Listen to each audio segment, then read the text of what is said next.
let's try to milk this bad boy, eh? Okay, so, wang that on. Limbus Company. Let me close that. Combat Mechanics 8, Mirror Dungeons. Now, I believe this is the rogue-like system. Let me just kind of skim through it here. I believe it's something along those lines. Yeah, there it is. It's the rogue-like system, because they've mentioned it before in the in some of the combat mechanics. So let us indulge in a bit of how it's going to work and whatnot. This game is launching very soon, though. It's like, I think the game's launching in like 2 days, 3 days, and they're still releasing combat mechanics. That's crazy. While venturing to collect the golden bows, you may come up against a wall. Yeah, the best way to overcome it is by bolstering your team, but that requires resources. True. As luck would have it, Limbus Company is able to access the mirror dungeons to help stockpile them. This video will review mirror dungeons to allow you to amass training resources. Alright, bet. Usually, Enkiphalin modules need to be used when entering mirror dungeons. So you've got limited entries, as is depicted by these things, I believe. Okay. One mirror dungeon can be entered per day at no cost. Afterward, the modules are required. So a free one per day and then modules. Kind of defeats the purpose of having the modules, and then the modules, like, I'm assuming also refresh per day. It's kind of like a weird kind of thing. A free entry and then the modules, but the modules also refresh daily, I presume. Fair enough.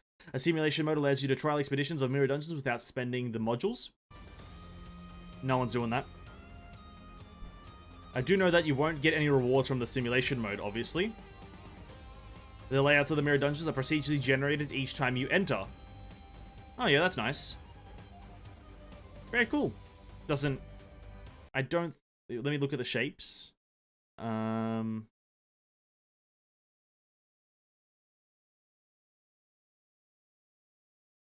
Yeah, for the most part, it's not going to matter. The shape is not going to matter. It's more so what's on the node specifically that's going to matter.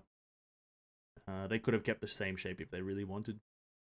But I guess it's kind of nice. Well, you got combat stages, you got a character. This might give you a character, I believe. This one looks like it'll give you a character or boost a specific character. You got a heal. No, this one probably gives you a character. This one boosts your character. Okay, that's cool. The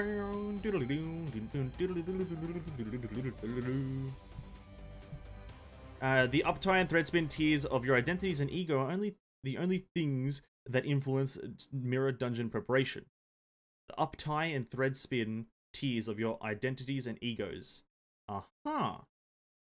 So the tier of your character, not the level, but the tier of your character and the tier of your ego. Constellation or whatever the hell you want to word it.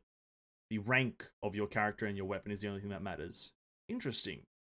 So you can just kind of go in there, as long as you have the bare bones of the character, you can probably still have a pretty decent time.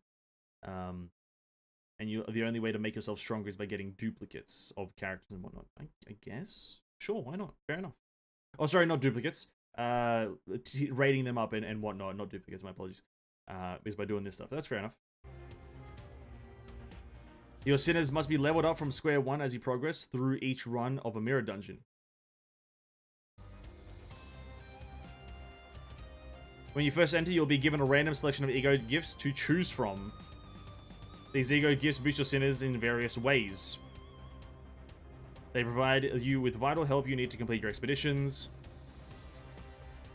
After choosing the ego gift, you'll form a team of sinners to begin the run. Starting roster and ego gift will not change unless you start a new expedition. In the mirror dungeon, your choices will be have accumulating impact. There are events you may encounter within. Some allow you to recruit more sinners, and others might reward you with ego gifts. With additional sinners on your team, you may well be have more versatility. They can also be swapped with sinners at low HP. Sinners can be powered up to gain levels and equip additional egos. Okay.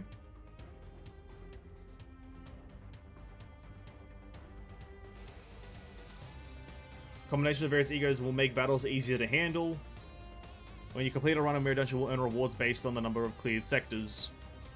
Rewards may include Manager XP, Battle Pass XP, and so on and so forth.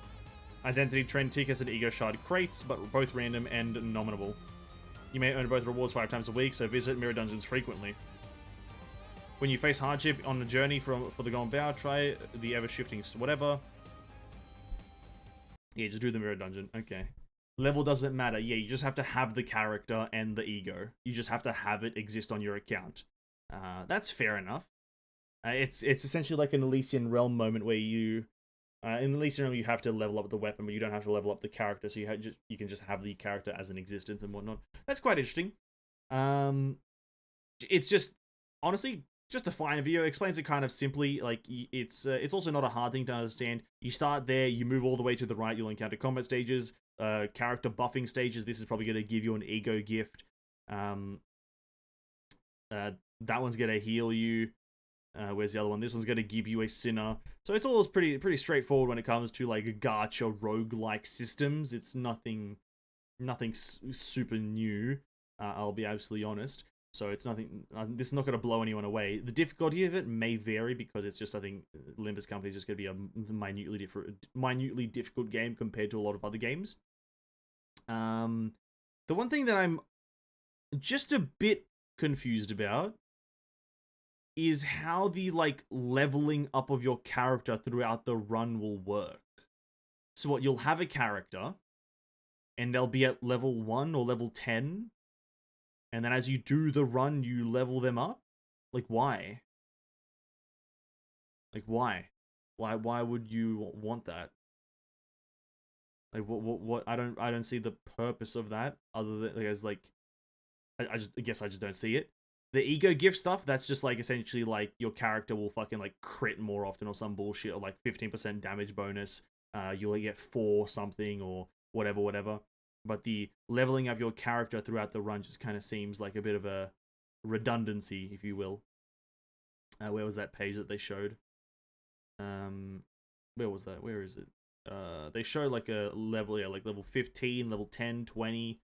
I guess like if you're a specific sin is super overpowered, like here you are, you get like your specific sinners are RNG upgraded, or do you get to choose which ones are upgraded? Is this just going to be like you roll the dice, and if your shit sinners get upgraded that you don't know how to play or just aren't good, are they RNG'd and you just like fuck your run up?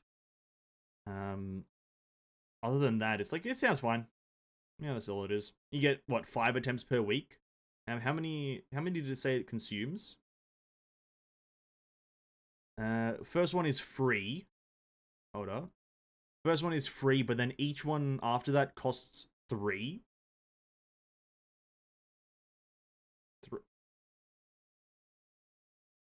I just wish it wasn't in Korean. Holy crap. Regardless. Yeah, it looks alright. I don't know. It's just, this is alright. It hasn't told me anything apart from the fact that it just has a roguelike system, the mirror dungeons. It's quite cool, quite interesting. Will I, sing praises? Absolutely not. Will I shit on the game? Absolutely not. We'll have to wait until, what is it? It launches on Monday or Tuesday, which is going to be the... that's the 27th or 28th. It launches then, so we'll play it then, and we'll have a bit of a fun time, see how it is. And become one of the best Limbus Company players to ever walk the earth, So that's all it is. It's just that simple. Write it down, boys. Write it... Oh, shit. Oh, God. Well, that's fine. Whatever.